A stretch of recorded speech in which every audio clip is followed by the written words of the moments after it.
आप कहते हो कि मंदिर से जाते समय नंदी के कानों में, बहुत सुंदर प्रश्न है आपके, बहुत भाव से और आनंद से आपने करा, और जनमानस के कल्याण के प्रश्न है ये, केवल आपके लिए नहीं है, ये सबके लिए इतने जोरदार प्रश्न है।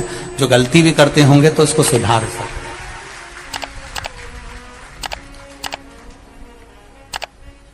आपने कहा कि नंदी के कानों में कहना चाहिए, लोग हंसते हैं, कहते हैं बताओ वो नंदी के कानों में भगवान को कहना चाहिए। वैसे तो हम आपको एक बात बता दें कि दुनिया के लोग किसी दूसरे धर्म की कभी हंसी नहीं उड़ाते। दुनिया के लोगों को दूसरे का धर्म अच्छा लगता है। दुनिया के लोग सबसे ज्यादा हंसी उड़ाते हैं तो हमारे सनातन धर्म की ही उड़ाते हैं, और जी खुद उड़ाते हैं, दूसरा उड़ाने वाला नहीं होता। दूर के ढोल हमें समझ में आते हैं, उसका धर्म हमें समझ में आ गया, उनका क्या है, ऐसा है, आओ कुछ नहीं, उनके धर्म में ऐसा है, कितना आनंद हमें दूसरे के धर्म में लग रहा है, और हमारा सनातन धर्म हमको बुरा लगता है। हमारे सनातन धर्म हमें बुरा लगने लगा। अरे भाई, लोग कहते हैं कि नंदी के कान में कहते हो, ये कोई हमारे पुराणों में या शास्त्रों में लिखा है? भगवती बहन साहू, आपको धन्यवाद देना चाहूंगा और एक बात कहना चाहूंगा, जितनी भी शिव महापुराण के अंतर्गत चाहे उपाय जो बताए जाते हैं कि बेलपत्री ऐसे चढ़ाना, काली मिर्च ऐसे चढ़ाना, चावल ऐसे चढ़ाना, धतूरा का क्या महत्व है, शमी के पत्ते का क्या महत्व है, बेलपत्री के पत्ते का क्या महत्व है, ये जितनी भी बातें बताई जाती हैं ये सब पुराण के अंतर्गत से बताई जाती हैं। अब दुनिया के लोग इसको चाहे टोटका कह दें, चाहे दुनिया के लोग इसे टोना कह दें, पर पुराण से हटकर कुछ नहीं।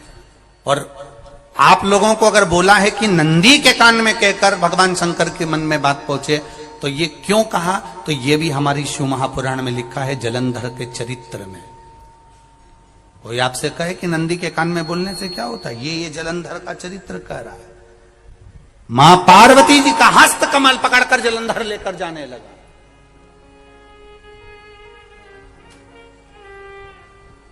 वृंदा का पति लेकर जा रहा।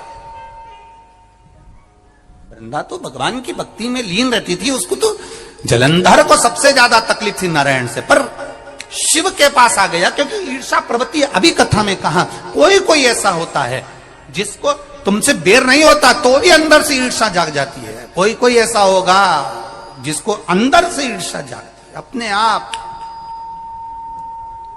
अपने आप अंदर से ईर्षा जागती है, उसका कोई बेर नहीं, और ईर्षा जाग भीतर से ईर्षा जाग। ना आप उससे मिले हो, ना कभी वो आप उसके सामने बैठे हो। कई लोग किसी ना किसी की बुराई करते हैं तो हम लोग पूछ भी लेते हैं, क्यों साहब उनसे मिलकर आए हो क्या तुम? कभी नहीं मिल किया है, कभी उनका सामना हुआ नहीं हुआ, तो फिर बुराई क्यों कर रहा? एक ने कर दी थी इसलिए हमारे ध्यान में था तो हमने भी कर दी। लो, वो कुआं में डूब के मरेगा तो तू भी मरेगा का? नहीं। नंदी सामने बैठा है, गणेश जी को मालूम पड़ गया, कार्तिकेय को मालूम पड़ गया, मां पार्वती जी का हस्त कमल जलंधर ने पकड़ लिया और लेकर चला। मालूम पड़ गया, तब नहीं रहा गया। गणेश जी को क्रोध आ गया और गणेश जी महाराज आए, शिव जी को जगाने लगे, पिताजी पिताजी पिताजी कर कर जगाया, उठो पिताजी, पिताजी उठिए, पिताजी जागिए, पिता को जगा रहे हैं। भगवान शंकर नहीं उठे, तप में लीन थे। क्या करें हम? जलंधर के पास में इतना बल है, इतना बल है, और पिता की आज्ञा नहीं होगी तो हम कैसे मार देंगे इसको? मारने को तो हम मार दें। मां ने आज्ञा करी थी कि जलंधर उसको तारकासुर को मार दो, तो कार्तिकेय ने तारकासुर को मार दिया। शिव जी की आज्ञा नहीं तो हम इसको कैसे मारे? क्या करें? सब कुछ गणेश जी ने देख लिया, शंकर जी के ऊपर बहुत बहुत बहुत बहुत प्रार्थना कर कर देख ली, पर शंकर जी नहीं जागे। तब आखिरी में विनायक ने, गणेश ने, जितने लोग आस्था चैनल पर कथा सुन रहे हैं, जितने लोग फेसबुक यूट्यूब पर कथा सुन रहे हैं, इस बात को याद रखना कि नंदी के कान में कहने से क्या होता है वो ये इस कथा से सीख लेना। आखिरी में गणेश जी को लगा किसको कहूं, शंकर जी भी तप में है, नंदी भी तप में है, मैं किसको कहूं? शिव जी को कह के कर थक गया, पिताजी को बोल बोल कर थक गया, पिताजी जागते नहीं। अब मैं किसको कहूं ये बात, किससे कहूं?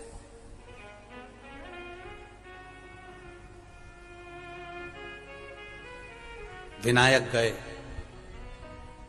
सीधे अब नंदी के पास में। नंदी भी तप में लीन थे, शंकर जी की ओर मुख था, शंकर जी की ओर मुख था।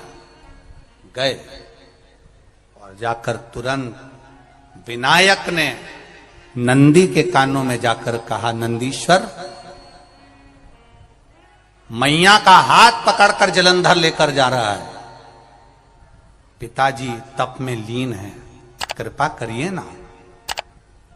बस केवल नंदी के कान में कहा, गणेश जी दूर हट गए। नंदी के कान में कहा, शंकर जी के नेत्र खुल गए, शिव जी के नेत्र खुले। ध्यान देना जरा, इस शिव महापुराण की, आशुतोष शिव महापुराण की कथा, जो कथा यहां कही जा रही है, यह कथा पहले के चरित्रों में सुनने को नहीं मिली होगी। जरा ध्यान देना इस संवाद पर, जितने लोग आस्था चैनल पर, जितने फेसबुक यूट्यूब पर सुन रहे हैं। सनातन धर्म की हंसी उड़ाने वाले कह देते हैं नंदी के कान में कहने से क्या होता है, नंदी के सामने जाकर बोलने से क्या होता है, नंदी के पास बैठकर बोलने से क्या होता है, नंदी के पास बैठकर शंकर जी का मात्र दीदार करने से क्या होता है, दर्शन करने से क्या होता है, वो अच्छे से समझ लेना। जो लोग सनातन धर्म पर उंगलियां उठाते हैं वो अच्छे से समझ लें इस बात को।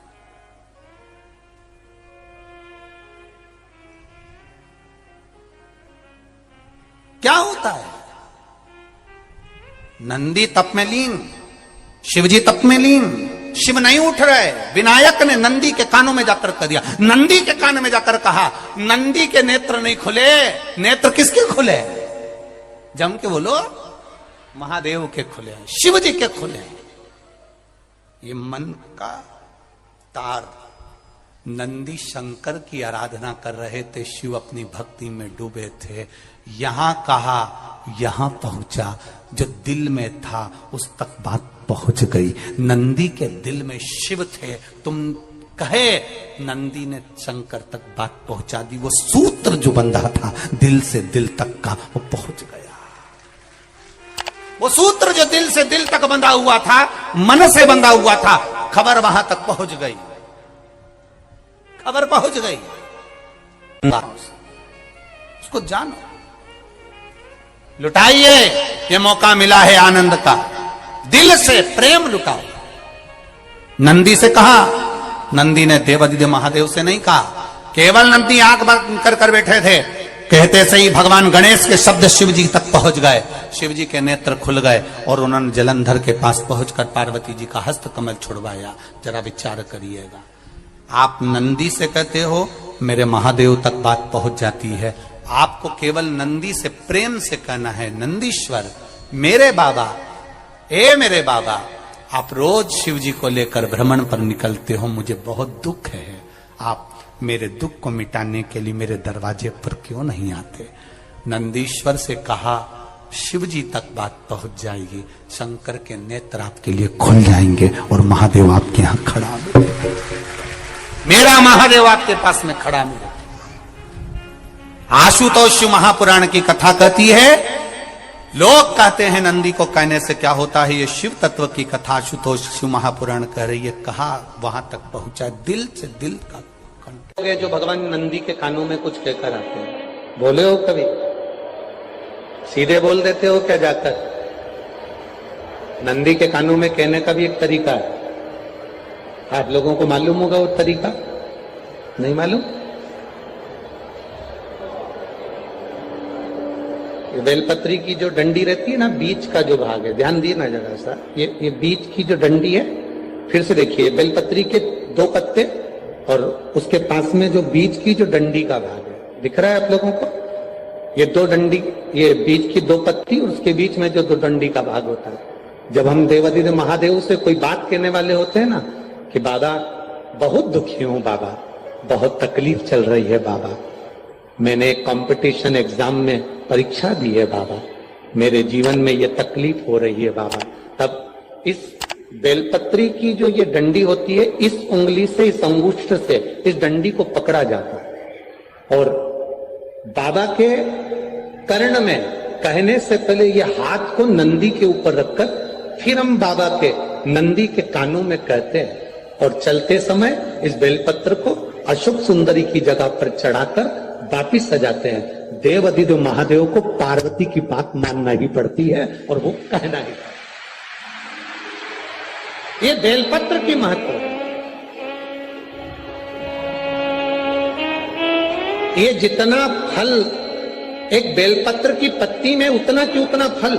हम आपसे फिर कहेंगे, कभी मौका मिल जाए जिंदगी में, कभी तुम्हारे जीवन में अगर मौका मिले और कहीं बेलपत्री का वृक्ष मिल जाए जिसकी छांव तुम्हारे ऊपर पड़ रही हो, तुम्हारे ऊपर अगर बेलपत्री की छांव पड़ रही हो, उसके नीचे बैठकर कभी मौका मिले, एक बेलपत्री का पत्ता मात्र रखकर आप शिव जी का नाम लेकर जल भी अगर समर्पित कर रहे हो ना, तो वो 12 ज्योतिर्लिंग को जल चढ़ाने के बराबर फल प्रदान कर। एक बेलपत्री का पत्ता, एक बेलपत्री का वृक्ष, एक बेलपत्री के वृक्ष की छांव हमारे जीवन को कृतार्थ कर देती है, धन्य कर देती है, कृतार्थ। कभी भी शंकर के मंदिर में जाओ, शिव जी का पूजन कर कर जब वापिस आओ, तो शंकर भगवान के मंदिर में जो बाहर नंदी बैठता है, उसके कानों में ओम नमः शिवाय बोलकर अपने मन की कामना उसके कानों में बोलकर आप आ जाइए, आपकी कामना 3 महीने में पूरी हो जाती है। नंदी के ईश्वर भगवान का स्मरण करिए। अगर 7 बेलपत्र आप शंकर को समर्पित करते हो तो 1 बेलपत्र नंदी भगवान पर भी अवश्य समर्पित करो। नंदीश्वर भगवान शिव को समर्पित, 1 बेलपत्र नंदीकेश्वर की ओर चढ़े। और बहुत ध्यान दीजिए महाराज, अगर कोई काम अटक रहा है, नहीं हो रहा, बहुत प्रयास करा, तो भगवान शंकर के मंदिर में 5 बेलपत्र चढ़ाइए। और शंकर भगवान की जो छोटी लड़की है अशोक सुंदरी, आपको बताया था ना अशोक सुंदरी का स्थान, भगवान शंकर की 6 लड़कियां हैं, उसमें से सबसे छोटी लड़की अशोक सुंदरी की जगह पर 1 बेलपत्र चढ़ाइए। फिर 1 बेलपत्र नंदीकेश्वर पर चढ़ाइए और नंदीकेश्वर पर चढ़ाने के बाद भगवान शंकर के मंदिर के बाहर चौखट पर दिया लगा दीजिए साइड में, और फिर अपने घर पर आ जाइए, आपका कार्य सफल होना प्रारंभ हो जाए। नंदीकेश्वर भगवान नंदीकेश्वर का स्मरण कर लेने पर जीव आनंद सुख की अनुभूति करता है, आनंद सुख को पाता। भगवान नंदीकेश्वर का पूरी दुनिया में केवल एक केदारनाथ ही एक ऐसा है जहां पर ओम कुंड विराजमान है। कौन सा कुंड है वहां पर? ओम कुंड। जो बच्चा हकलाता है, तोतला बोलता है या गूंगा होता है, जिसकी वाणी नहीं होती, वो अगर ओम कुंड पर जाकर ओम बोलने का प्रयास करता है तो जितनी देर तक उसके मुंह से घुंड की आवाज निकलती है, उतनी देर तक ओम कुंड में से पानी का बुलबुला निकलता रहता है। और 7 या 8 बार बोलने से व्यक्ति हकलाना छोड़ देता है, तोतला बोलना छोड़ देता है और उसकी वाणी आ जाती है। वो ओम कुंड केदारनाथ जी में बसता है। कहां बसता है?